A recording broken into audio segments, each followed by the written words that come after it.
Hey, is Meghan Markle a narcissist? By the end of this video, you're going to know exactly whether or not she may be a narcissist.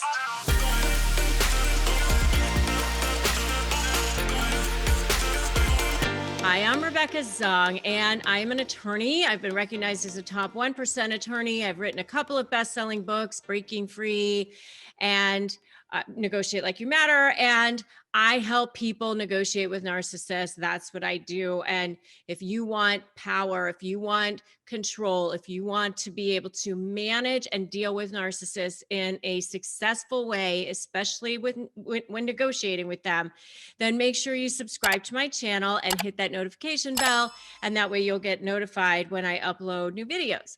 Okay, so let's have a conversation about Meghan Markle. I actually did a video about her and the interview that she did with Oprah. It was called Prince Harry and Meghan on the Oprah show. And I did a whole breakdown on it where I actually analyzed whether or not there are narcissists in the royal family.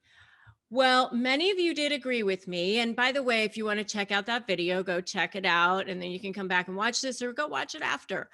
But many of you agreed with me, but many of you did not. Many of you actually said, hey, how come you didn't call Meghan Markle out as the narcissist? How come you didn't say that? And, who knows? I mean, in some ways, maybe they all are narcissists, right? Or maybe none of them are. But as to Meghan, I do want to say I'm not a psychologist. I've studied a lot on narcissism. You can see lots of books behind me.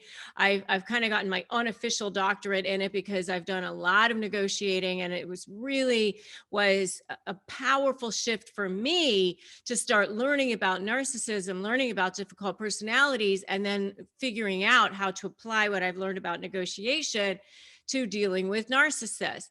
And so I do want to make it clear. I'm not diagnosing anyone here. I'm just speculating based on what I've read and the resources that I've reviewed. So, and by the way, the other thing I do want to make a point about is that I'm actually biracial myself. I know Meghan is also biracial. She's Black and white. I am Asian and white myself. So I want to make it clear I have no thoughts with regard to her race. In fact, I happen to love the fact that she's biracial and mixing it up in the royal family and all of that. So with all that being said, what do we know about Meghan? Well, we know that she is biracial, as I mentioned before. Her parents were divorced. She was an actress, and she was also married once before herself and divorced once before.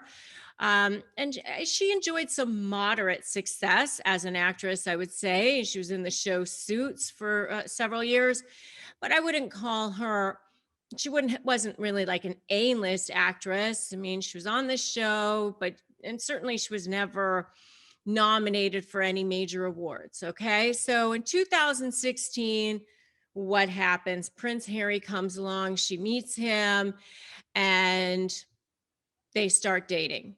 She certainly knew who he was and what she was getting into. And she certainly didn't flee from that. She didn't say, oh, I don't want the attention and, any of that. But you can't really fault her for wanting to be married to a prince and all of those things. I mean, a lot of girls want that kind of thing. That's the whole fairy tale now, isn't it? So she marries Harry. Things immediately start falling apart. Things aren't working. She's not happy. The royals don't seem happy with her. She had a very different background, not even talking about race, but she was raised in America, and she wasn't raised in England. She wasn't raised around the royals and understanding what comes with that, the service and the certain types of things that they have to learn, curtsying. And I remember her talking about how she had to curtsy to the queen even in private, and she didn't realize that was something you did in private. So, she tells Oprah on this interview that she was very unhappy. She was depressed, suicidal even. I think Harry saw shades of what was going on with his mother, because if you think about that interview that Diana did back in the 90s, she actually said a lot of the same things, that she was depressed, that she was suicidal, she had anxiety, she was having panic attacks, she had an eating disorder, she was throwing herself down steps to try to cry for help, somebody please. And the royals were sort of pushing that down and shoving it aside, and she felt very alone. And I think Harry saw shades of what was going on with Meghan, in what happened with his mom. In addition to that, they were completely hounded by the press, on and on and on, wouldn't let up. And obviously, Harry, that's a very sore spot for him as well, given what happened to his mother and the fact that, she was in this car crash because the paparazzi were chasing the car that she was in France. At least that's the story. So, I do want to say, when you take a look at what's going on with Meghan, it's really important to look at it in terms of what I call the 7 deadly sins, but it's the 7 things that they take a look at when you're looking at whether or not somebody has narcissistic personality disorder.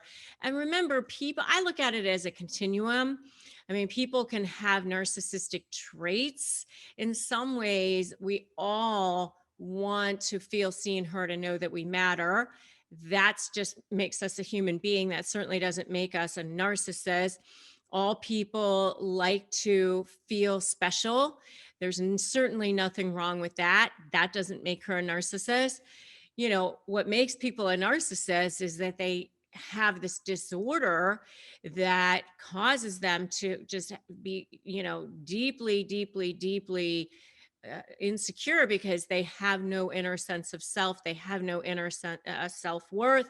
So they feel like they have to extrapolate it all from the environment, from other people, from circumstances, from events. And that's called narcissistic supply, which is what feeds their ego.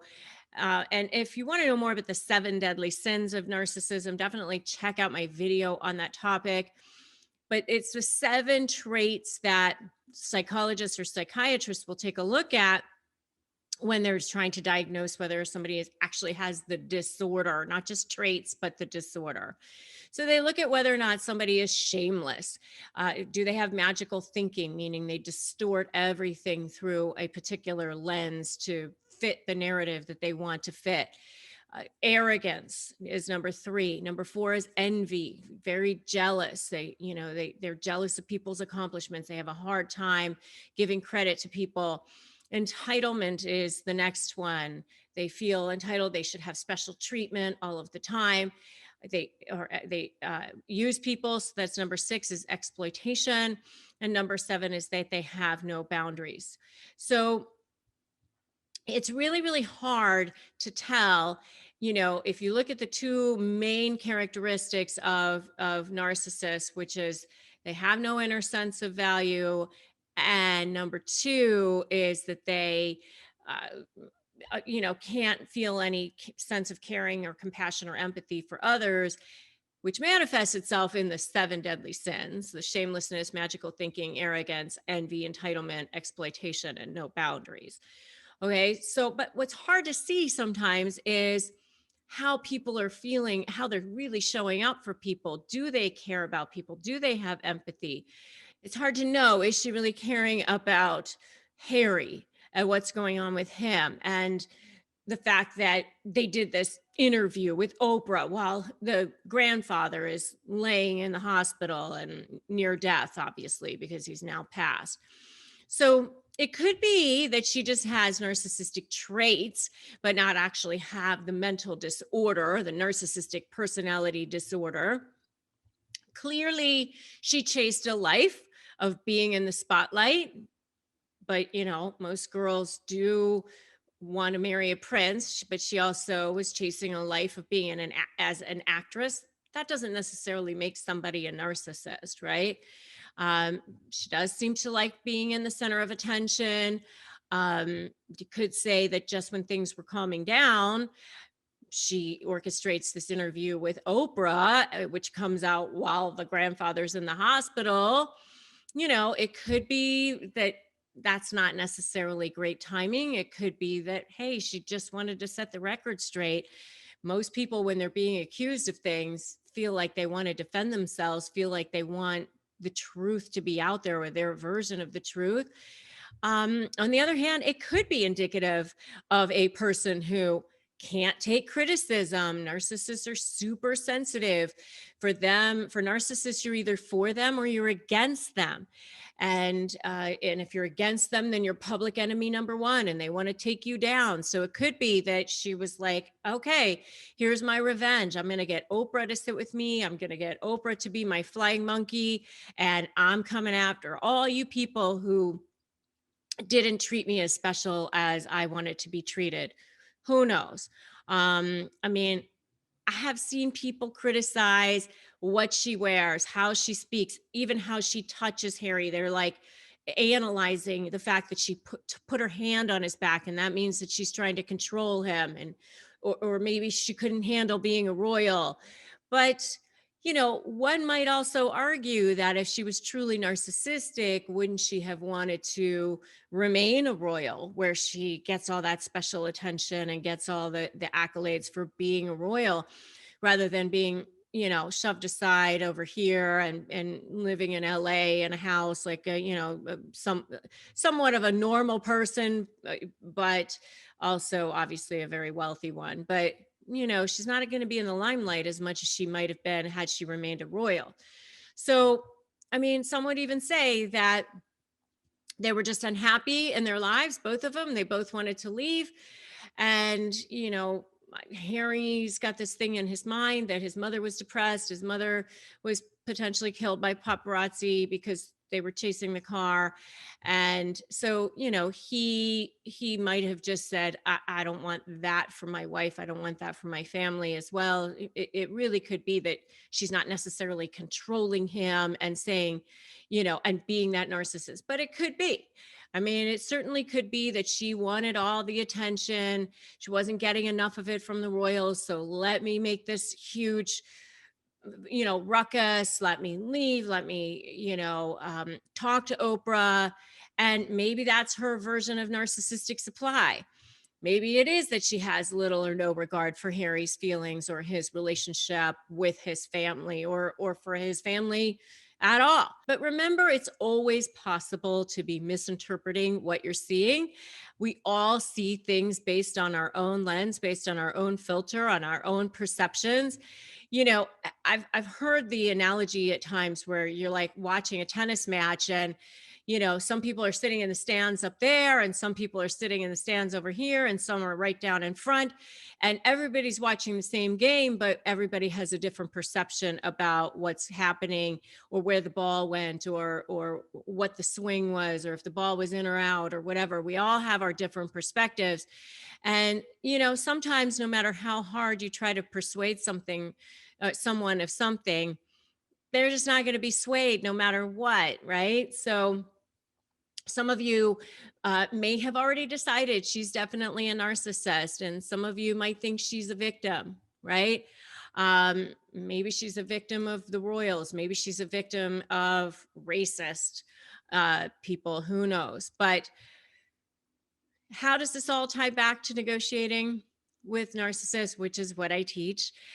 That is that you need to remember that people always come to negotiations with their own sets of biases, their own opinions, their own perceptions.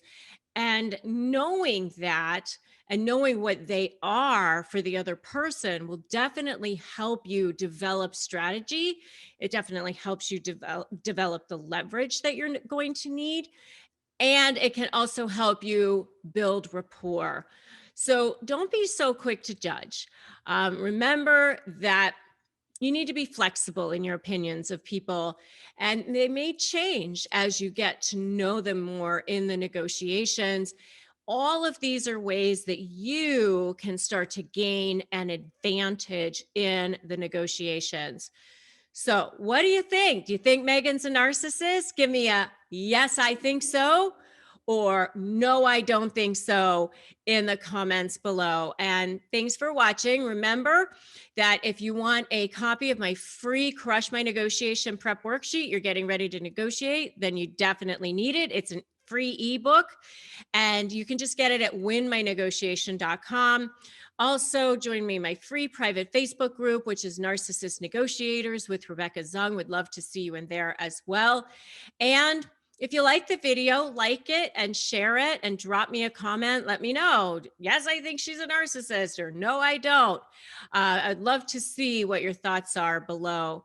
So thanks so much for joining me. If you haven't subscribed to my channel already, now's a great time to do that. Subscribe, hit the notification bell. And remember, today's a great day to start negotiating your best life. So I'll see you in the next video.